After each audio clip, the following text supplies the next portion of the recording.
Hi, I'm Luke with Out of Darts. I may have missed End War 2021. It's 2022. No one went to 20... Okay. Hi, I'm Luke. Today on Out of Darts, I may have missed End War 2022, but I do have the Dart Zone Pro Mark-1.2. Let's get going.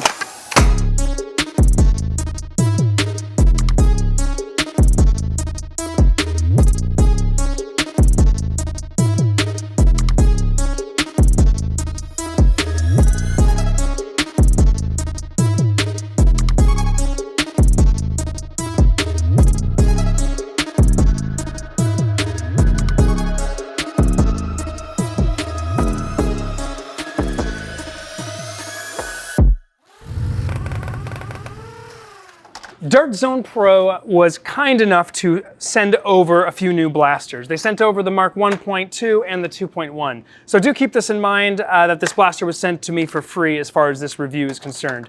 My opinions are my own, but I always want to make sure we're upfront about that. We were one of the sponsors for End War this year, and Dart Zone was, of course, the primary sponsor of the Foam Pro Tour. The Foam Pro Tour was a competitive game where there were 4 qualifiers all across the country, and they all met for the final match in Rochester, New York. In the end, the top 3 teams were as follows.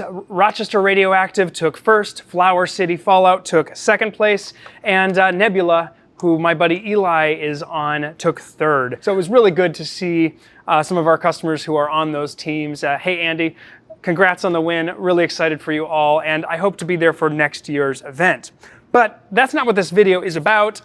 I love End War, I was really sad not to be there, happy to sponsor, but let's move on. This is the Mark-1.2. This is the spiritual successor to the 1.0 and the 1.1. The 1.0 was Dart Zone's initial $180 offering that was very much a proof of concept, testing out the hobby, just 1,000 units. The 1.1 was a Target exclusive that improved upon a lot of the weak points of the original blaster, such as a collapsing stock issue, collapsing in the way that you don't want it to collapse, not in the way that this one collapses. And ultimately, now they've come out with the 1.2. Now, I really like seeing them continue this pro line, if you will. It's nice to see different offerings at different price points.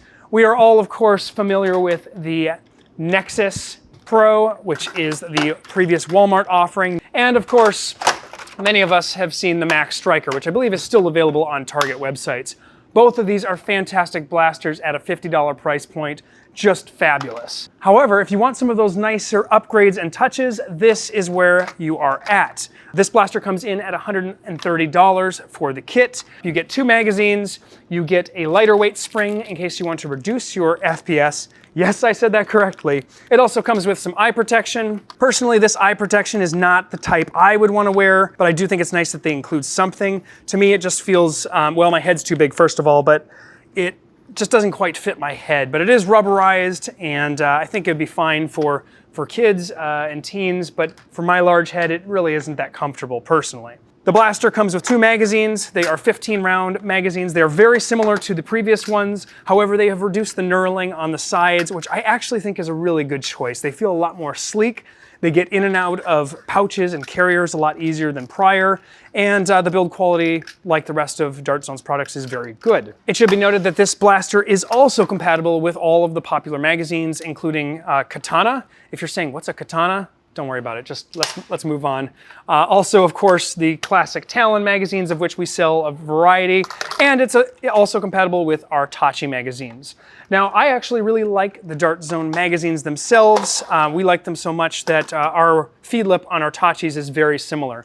And the reason I like this is because I can top load magazines like this. And if anybody ever wants to race me and doesn't think this is faster and more convenient, I have been doing this for years without problems on the magazines that allow it.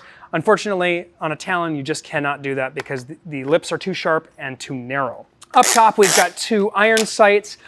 With how easily these move around, I really can't see actually using these. They are at a very nice height and they do light up nicely, but if you were going to use this, you would really need to tape or glue this so that this doesn't move quite so easily, which would be very easy if you just figured out how you wanted this dialed in and got them to the right positions and then kind of held them in place. But as it stands now, it's too likely to fall off on equipment, on gear bags. If you've got this on a sling, you're gonna run into a few issues there. Up top, we've got a full Picatinny rail front to back, and we've got left and right Picatinny rails. It's like they're paying attention.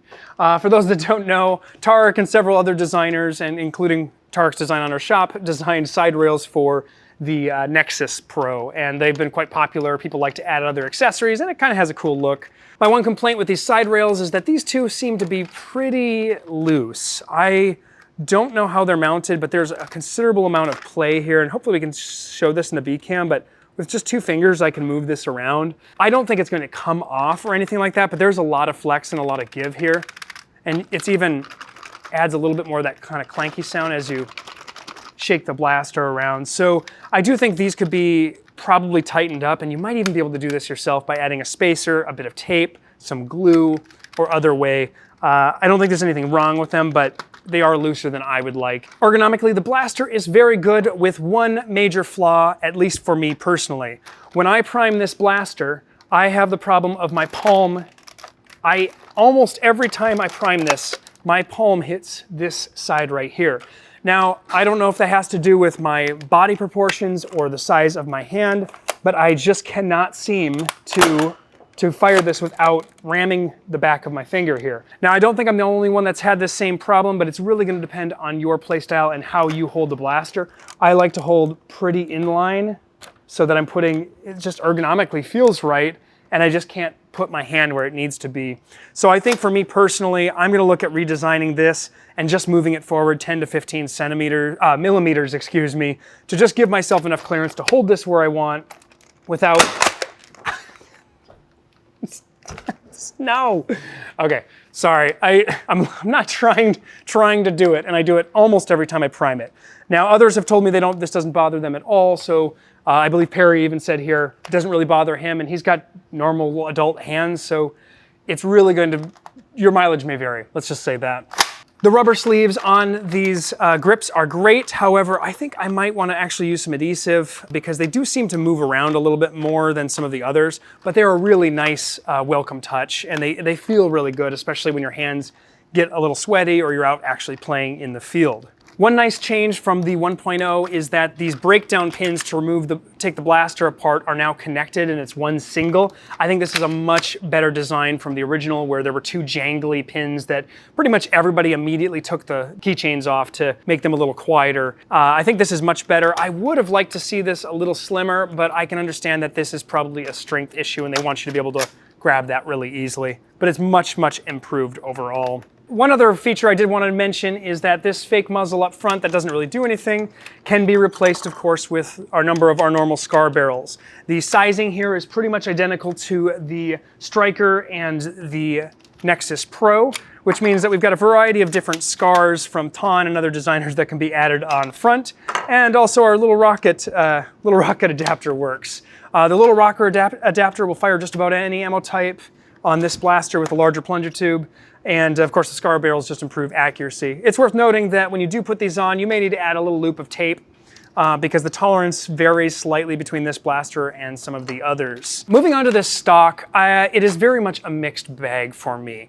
I had a couple issues with it. The first being that if you pull too hard when you're grabbing this, when you're extending, excuse me, it will come right off.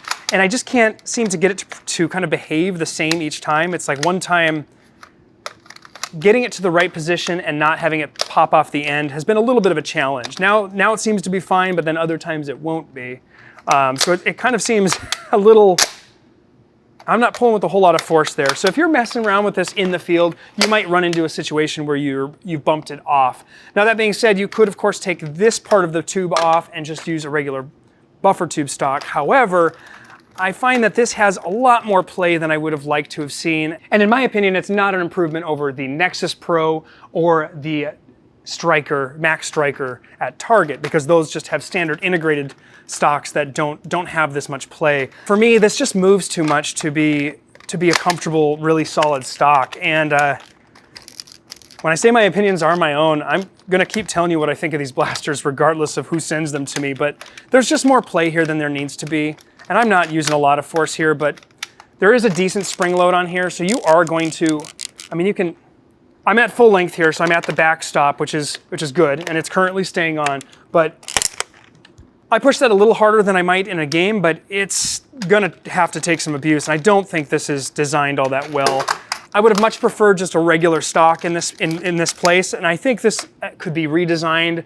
Maybe we just get a buffer tube that screws in here directly or something. I'm not sure what the design decision here was if it was just to make it compatible with Nerf stocks, which of course you can certainly replace this and just put on a nice worker stock, which will probably have a little more holding power, because to me it seems like this is the mechanism problem. Just like all Nerf stocks, there's just a lot of play, and then you add in the fact that it is a folding stock, and you've got other issues. So the folding stock portion of this does have a little lock tab here, so in theory you can flick it forward and it'll lock on there. The problem I'm finding is, to do that, you have to be at the fully extended position like we are at currently. So if you are anywhere in between, it's not going to line up and you're not going to be able to have it hold. So as far as the folding stock goes, I could see starting around with it folded and then popping it out. Kind of like that, little sloppy. But you're really not going to be able to reliably do this in-game. That wasn't too bad there, but it just doesn't seem super consistent. So I would probably replace the stock with something else. And I'd be really curious to hear from Dart Zone on why they chose to go this route instead of keeping with the buffer tubes like they had prior, because I liked those. Now let's talk about performance. The Mark 1.2 does deliver the hits. We're gonna put the performance numbers on screen with the high power spring. Something I did wanna mention, and this is later Luke coming in here to say this, the low power spring, while a really great idea, seems to be so low power for this system that it is really, really inconsistent. We were getting FPS ranges all over the place from around elite performance to way below. And I think this is just too weak of a spring for the given air volume and barrel length to be consistent. And that's partially just the design, but at the end of the day, it's a nice inclusion, but not really that useful. Moving on to some issues that I've heard about and minor ones I was able to replicate. The blaster does seem to have some issues jamming when you prime and fire really fast. Immediately when I put the first mag in, I did have a jam, and I'll see if anything changes here. But I had quite a few friends that of course went to End War, and we heard quite a number of issues with the blasters. Now, they are brand new blasters, but my buddy Silly Butts actually showed me some video clip he's got up on his YouTube channel. We'll link that below, and we'll actually put a couple stills up on screen here. But he essentially found a fix for the issue. Why are we not priming? Uh-oh. This is called Luke Breaks Blasters. Wait, really? So there are two little pieces on the shell that are hard to show on camera, so I'm going to use Silly Butts cutaway, but they seem to cause some issues occasionally with loading, and I honestly can't figure out exactly what's going on, so we'll definitely put that up on screen, but let's try again here now.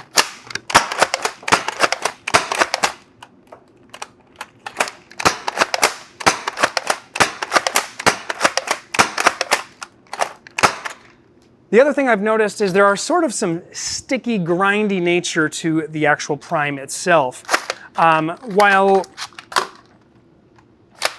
it feels smooth without a mag or the adapter, once the mag and adapter and darts are in there, I feel little hang-ups as I'm repriming. And a number of times I've tried to finish priming, but it doesn't completely seat all the way forward. I go to pull the trigger and there's no shot coming out.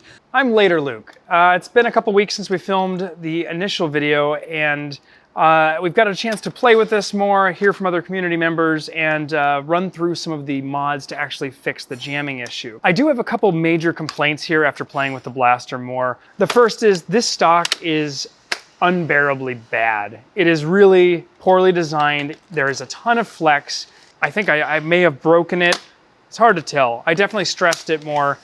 And initially when this was happening, we weren't trying to do this, and it just has a lot of slop. Unfortunately, simply replacing the stock isn't a real great option. We've got a couple stocks from Worker that are very solid designs, and while they do mount on here, they're not firm enough to really feel a whole lot better than this.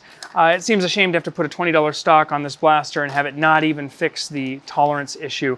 I really wish they'd gone buffer tube on there, and I really think this was a mistake on Dart Zone's part. Next, we've got the jamming issue. Now, there is a fix out for the jamming, which does help overall, but it does not solve the problem altogether. And believe me, I know how to use a dart blaster, so please don't tell me I'm using it wrong. I'm definitely seeing more jams here than I've ever seen with my Nexus or with the Max Stryker, and that's not a step in the right direction. That coupled with the, for me, foregrip that jams my wrist every time I use it, I can't give this a wholehearted positive review. I really think this is a 2 or a 3 star out of 5.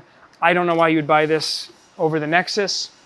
I'd really go find a used Nexus or go find a Max Stryker, because some of these flaws are so glaring and aren't easy fixes, and there's really no way around it. So if you ever wondered if my reviews are honest, this should be it. This was sent to me for free. I love the company Dart Zone. I really don't love this product overall, and I'm pretty disappointed with its performance ultimately. Hopefully Dart Zone will come up with a solution for this, but let me know what you think in the comments and what your experiences have been. Sometimes I say something negative about a blaster and the whole comments lights up with, you're the only one having this problem, and other times I say it's perfect and other people think the opposite. So no matter what I say, I know you're gonna have a different opinion, and I'd love to hear from you.